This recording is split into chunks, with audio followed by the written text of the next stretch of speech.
Ayan mga kasikap, yung latest na update natin, progress ngayon dito. So ito po yung last na pairing na tumba, ay ganap na siyang pier columns, may pier head na siya pero meron pang platform sa baba, ganun din dun sa dulo. So bali 5 span na lang to dito at nandito na nga yung ayan, yung crawler crane na gagamitin para sa installation. So hanggang dito pa lang yung mga girders niya, patawid na doon at hanggang doon na yung sa Examiner Street. Sinimulan ko to, walang naniniwala sa paligid ko. Ano? Magandang umaga po sa inyo lahat mga kasikap. Happy Friday po sa lahat, lalo na sa mga kasikap natin dyan sa abroad, mga OFW immigrants. Ayan, nandito tayo ngayon sa may Paramount EDSA at sisilipin natin ngayon kung ano na yung latest na progreso dito sa West Avenue. Ito po yung MRT7 Elevated Third Back Driveway. Tignan natin kung ano na yung pagbabago dun sa dulo. So sa last na hindi tayo nakapag-update, ngayon lang ulit.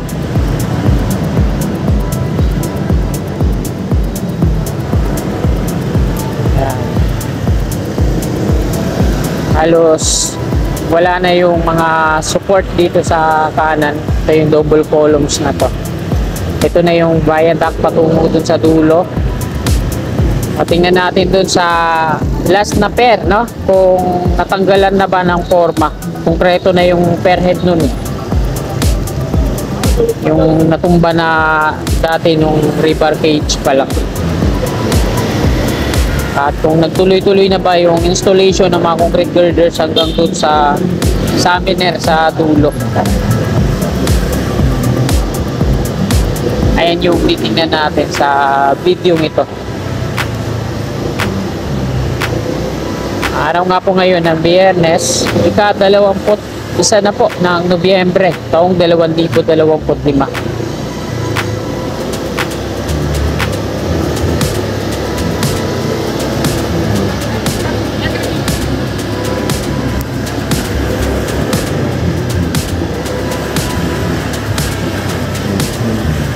So ganyan na yung itsura ng viaduct nyo pag wala ng mga nakadikit na mga platform dito sa mismong viaduct.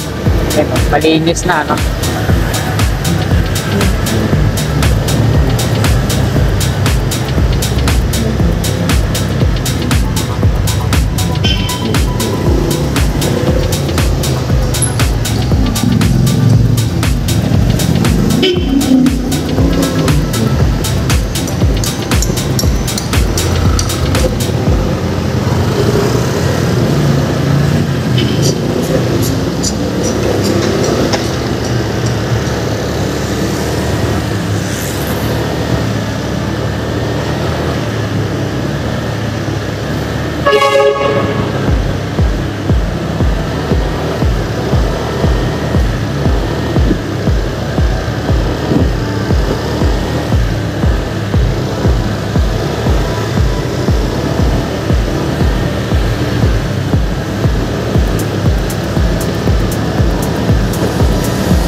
Valera Street.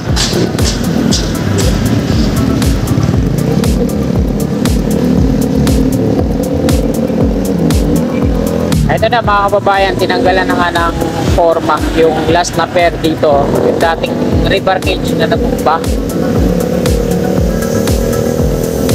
Ito, malapit na to, magtutuloy-tuloy na to yung installation ng mga concrete girders hanggang dun sa dulo. Ayan, una na po natin dito.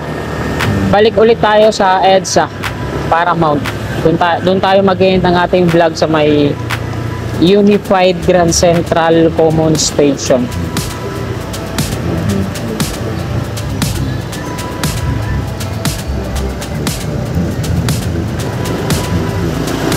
Ayan, ito yung dulo dito sa may Examiner Street. unti-unti na rin siyang dinidismantle yung mga platform niya. Saka yung mga I-beam at yung ano, mismong ginamit na platform dyan. So, dinidismantle na po siya. So, pabalik na to. Pala EDSA. Ay, grabe ang lalim. So, ito yun, yung last na pair. Dito na rin naka-standby yung crawler crane na gagamitin dito sa installation. So, lapit na to. Tapos yung installation kasi wala nang harang. Kompleto na lahat ng mga mga pair head niya. Matatapos na to. Baka nga di matatapos tong November tapos na yan hanggang doon sa dulo yung installation. Dito naman nag-install sila ng mga luma beam magkabilaan. Tapos itong may lona sa mismong viaduct niya, nag-pouring na yan.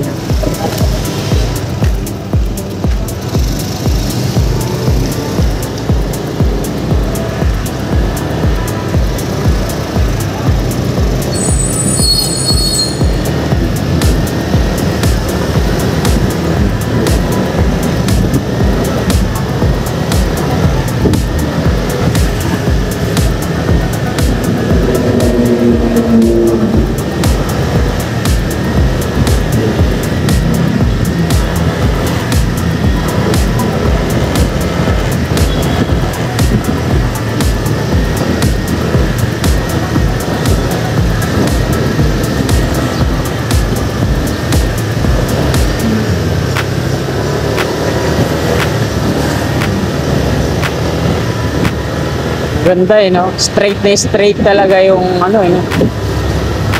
yung viaduct niya patungo doon.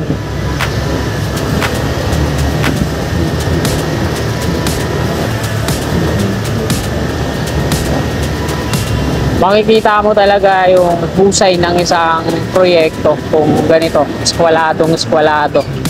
Straight na straight, makinis yung bawat detalye. Doon lang ako na nalungkot. Alam nyo yung mga kasikap yung nag-trending yung viaduct ng flyover dun sa Tagaytay. Grabe talaga yun, no? Ay, nakakalungkot talaga yung ginawa ng mga contractor doon, mga engineers, kung bakit ganun yung itsura. Talagang hindi mo makikita yung husay ng isang architect, engineer, saka yung mga gumagawa pag hindi eskwalado yung Hindi ko lang alam kung sa design ba or kaso wala namang design na ganun no? Parang katawan ng sawa. Maliit, papalaki sa gitna, tapos papaliit ulit, pabuntot, parang ganun. Grabe. Ayan, hindi pa tayo nakakapag-update dito. Isa na lang yung steel box girder sa tawid. Nandun na naka-install lahat sa may mula sa doon sa stasyon North Edge sa Common Station ng MRT7. Hindi tayo makakuha ng pagkakataon.